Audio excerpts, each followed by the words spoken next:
Welcome to another edition of Outside the Huddle. I'm Robert Giovanetti with Texas Tech head coach Cliff Kingsbury. We're in the E.J. Huddle Strength and Conditioning Center here in the football training facility on the campus of Texas Tech University. Coach, this is obviously a showcase for you guys. Helps you recruiting? It does. It does. It's a great setup. Really proud of it. Our players love being in here, and Coach Dennis does a tremendous job for us. When you think back to your days as a player and where we are now, how much has just the strength and conditioning aspect changed over the years? Yeah, it's night and day. Particularly the nutritional aspect. You know, the type of food and supplements they get now, we never had that. So we were kind of left to fend for our own. But it's great that they have it, and it's really helped our student athletes. Are players stronger now, do you think, from when you played? Is there more of an emphasis put on the work done in here? No question. And I think people train smarter as well, so not as many injuries. Guys are bigger, stronger, faster than they ever have been, and that'll continue to go that way. Do you think sometimes that coaches and others maybe get caught up too much in that? I mean, sometimes you're a football player, you're not a football player, and the numbers can blind you a little bit? No doubt. I think you see that every year. In the NFL Combine, guys that are workout warriors and test really good, and they may get drafted pretty high and then not be the player everybody expected. But if you can play football, you can play football, and they'll find you.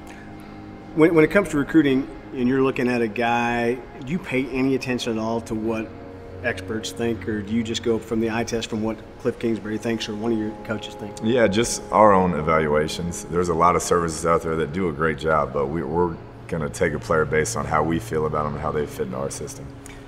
You guys have a great example this year, I think, of depth and recruiting, and guys you're bringing in, not only walk-ons as well as recruits, that it's a great lesson to be learned, right? Because your number could be called, and you're seeing guys step up already this year. No doubt, particularly the wide receiver, particularly Zach Austin this last week. To watch him come in and have a big game like he did, had gotten limited reps throughout camp, throughout the first few practices, but stepped in and made some huge plays for us in that game. It's fun to see, and a couple of young guys too that are starting to make plays. Is that difficult sometimes for you as a coach to watch, to say, I mean, you're obviously worrying about game planning in the next week, but you've also got to keep an eye on these guys that might eventually be able to help you? No doubt. There's a fine line. You got to develop the talent. Some of the freshmen, sophomores that may not be helping you as much this year, so you can't lose sight of that. You want to win now, but you got to make sure you bring those guys along. Red Raiders host Iowa State this week. It is homecoming. Obviously, we're hoping for a big crowd. What do we expect out of Iowa State? They're a good football team. They're improved from last year.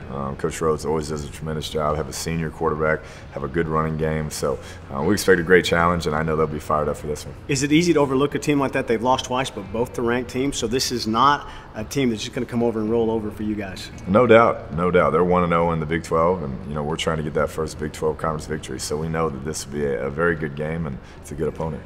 2 losses for you guys so far this year in Big 12 play, but obviously to 2 teams ranked in the top 5. Is the old adage, it's never as good as it looks, it's never as bad as it looks? Is it easy to overreact sometimes after 2 losses like that?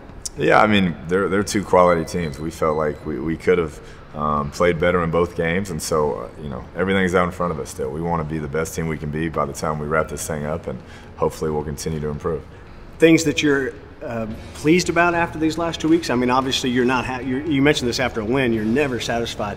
But are there some things you've taken out of these last 2 weeks and said, "Hey, we can really build on this"? Really, more than anything, the effort, continuing to play through the end of the game.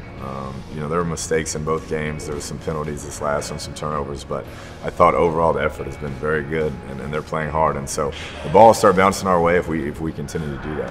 A lot to look forward to over the next couple of weeks. Obviously, you've got a home game. They go on the road for the next couple of weeks, but really everything's still available for your team heading forward. No doubt. Like you said, I mean, you lose the 2 top 5 teams, and that's a tough task, and we didn't get it done, but there's a lot of good football out there and a lot of good teams that we have left on our schedule that we feel like we can compete with.